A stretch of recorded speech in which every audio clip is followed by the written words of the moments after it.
So this is Dr. Kavita Singh, Associate Professor in Department of Civil Engineering in the Institute of Aeronautical Engineering. So today we are going to discuss long answer type questions on GIS, that is about the Geographical Information System. So if you remember in the previous lectures, we have discussed many times about what is GIS. So first of all, GIS is it's a setup of both hardware and the software. So along with the hardware and the software setup, it has a capability of storing the information, analysis the information, input the information, and give the output of that map. So finally the output will be in the form of the map.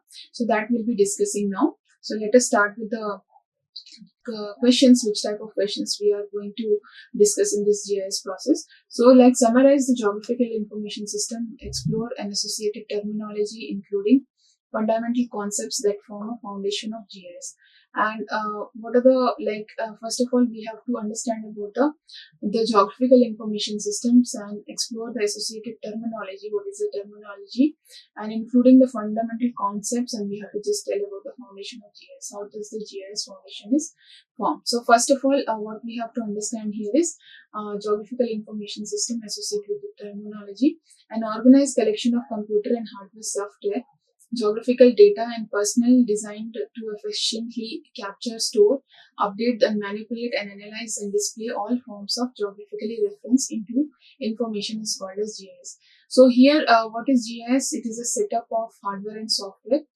It is having both hardware and software, and GIS has a personal design efficiently capture, store, which can update the information, which can manipulate the information, which can analyze the information, which can display the information, and all forms of geographically reference information can be gathered in the form of GIS. So GIS provides the mechanisms for undertaking and manipulating and display the geographic knowledge. So a geographic information system manipulates the data about the points, line and the area. So what is the point, line and area here? Point, lines and area. So if you remember, it's manipulate the data about point, line, area is called as vector data here. So vector data, and we have raster data. Okay, so raster data and vector data. So what is vector data? Which will represent in the form of point, line and polygon. So these are the three shapefiles it will represent.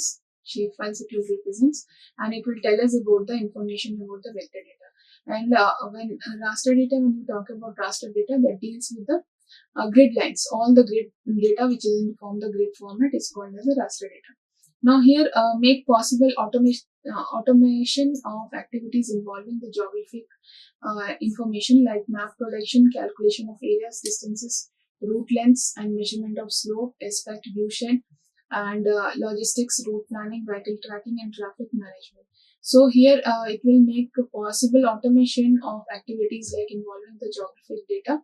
So what are the geographic data we use here? Activities we do here is map production. So what is map production? Is getting the, first of all, gathering the information.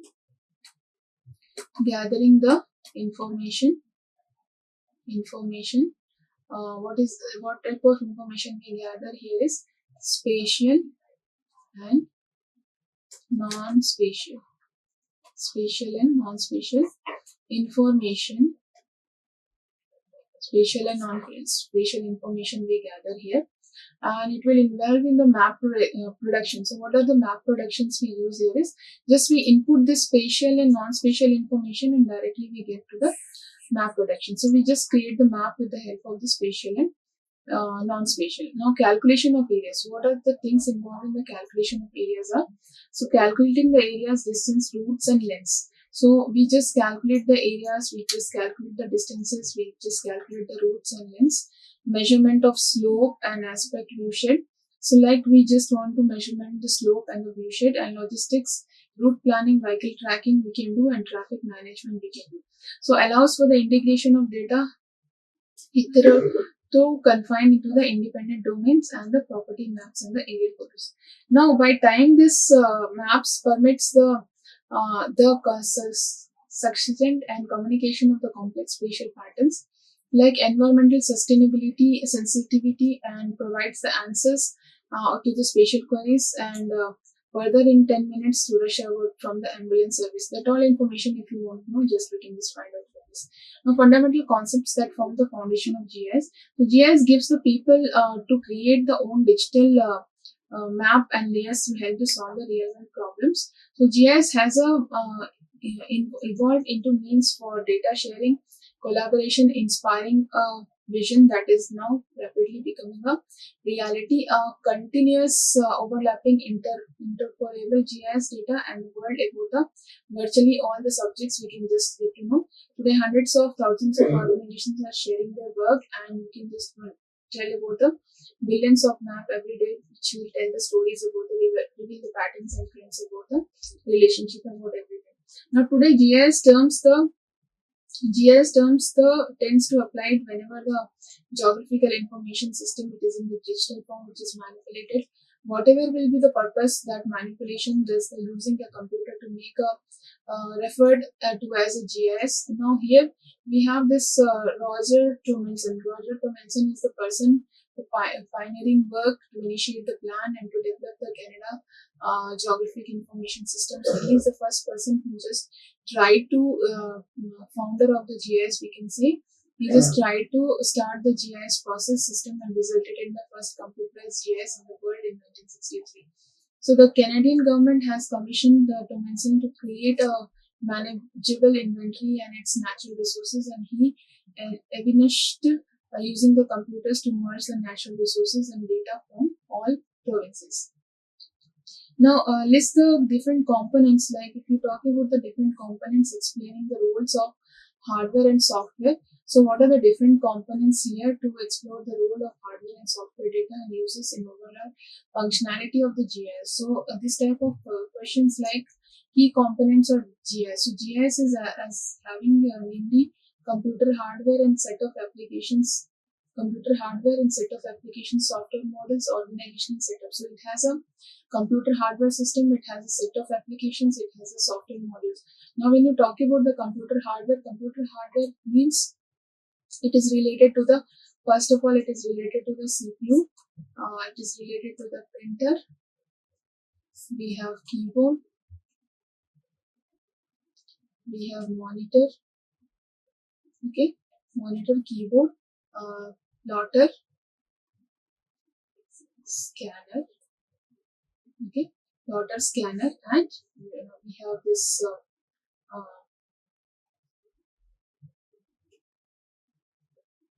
hard disk.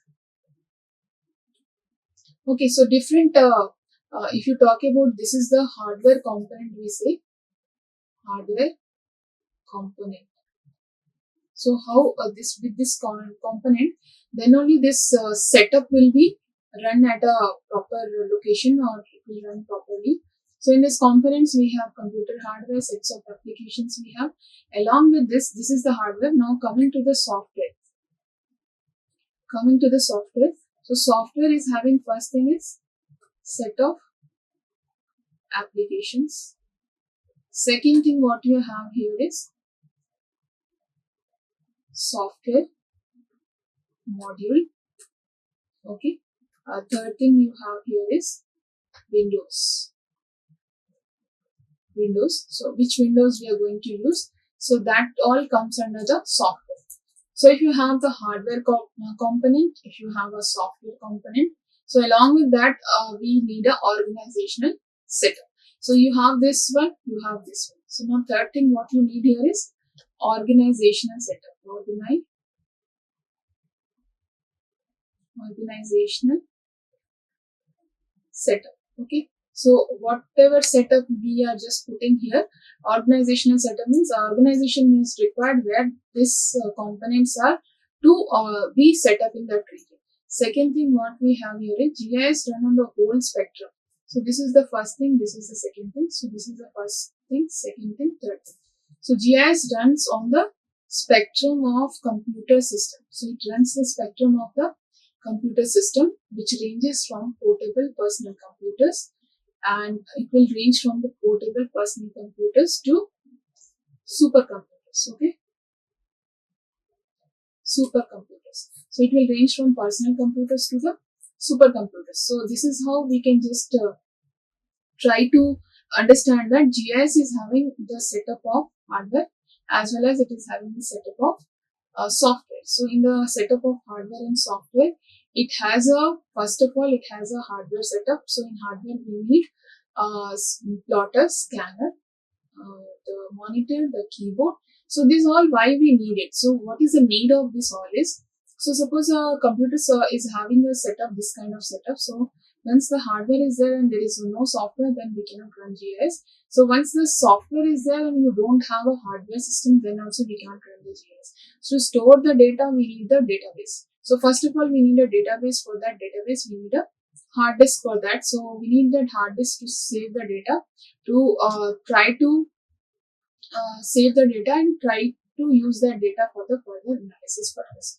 So this is how the computer runs on the visible spectrum of computer system, which ranges from portable personal computers to the supercomputers. Okay, so the multi-user supercomputers are programmed in a wide variety of software packages, and in all the cases there are a number of elements that are essential for effective GIS operations. So these includes the presence of processor and sufficient memory and storage of large volumes of data, a good quality high resolution color graphics, data input and output like scanners, keyboards and printers. So first of all, let us understand the presence of a processor with a sufficient power to run the software. So presence of processor needs, like we need a processor which will help us to use the system. So processor is important here for the sufficient power to run the software. To run the software, we need a processor, because low processor which is having less hard disk, or it is not having the RAM, then the processor will not work properly. So we need a sufficient processor, and we need a sufficient power which will run the software. Now, sufficient memory for the storage to the large volumes of data is required. So, it requires a sufficient memory wherever the memory is required. So, large volumes of data can be managed with this memory, and the storage of large volumes of data can be used. So, a good quality and high resolution in color graphics screens, data input and output devices like digitizers. So, we need a good quality of high resolution color graphics. We need a resolution of color graphics screen. We need a good resolution of high quality of the screen, and good resolution which can help us to just get the information very clearly and easy to readable format. Now which is data input output devices are also required, like digitizers are needed, and scanners and keyboards and printers and plotters are needed to just get the input and the output devices. So input and output means we need digitizer scanners. So suppose we can use, in the olden days we are not having the software, so we used to use this digitizing tablet. So there is a digitizer, we call it as digitizers. So this will be this is a digital tablet which will help us to just get the information about these kind of data, and it will help us in the digitizing and scanners, keyboard, printers and plotters. Now, general hardware components of GIS include control processing unit, which is linked to the mass storage units such as hard disk, drivers and tape and drivers. Now here, this is the hardware and software computers to the user. Now, roles of hardware and software data uses overall functionality of the GIS. Now, what is the role here? If you see the role of hardware, so hardware is the computer on which GIS operates. So today, GIS software runs on wide range of hardware types and centralized computer servers to desktop computers and to standalone to the network configurations. So hardware is also, it's a type of function which will operate, and today the GIS will totally run on the wide range of the hardware types, centralized computer servers to desktop and to computer used in the standalone network configurations. Now, software provides the functions and tools to need to store the analyze, display the geographic information. Key software components are tools for the input data manipulation and information, a database management system DBMS tool that will support the geographic query and analysis for visualization. Now, data. What is the data here? So, data, possibly the most important component of a GIS here. Data is geographic data. Geographic data. What type of data we use it here is spatial and non-spatial. Okay, spatial and non-spatial. So this kind of data we use it here. So geographic data is related to the tabular data which is collected in the house or purchased from a commercial data provider. So a GIS will integrate spatial data with other data resources and can even use a DBMS, used by the most organizations to organize and maintain their data to manage the spatial data. So we are using this type of data. We are able to use the spatial data and non-spatial data. These are the two types of data. Even you use the raster data and vector data.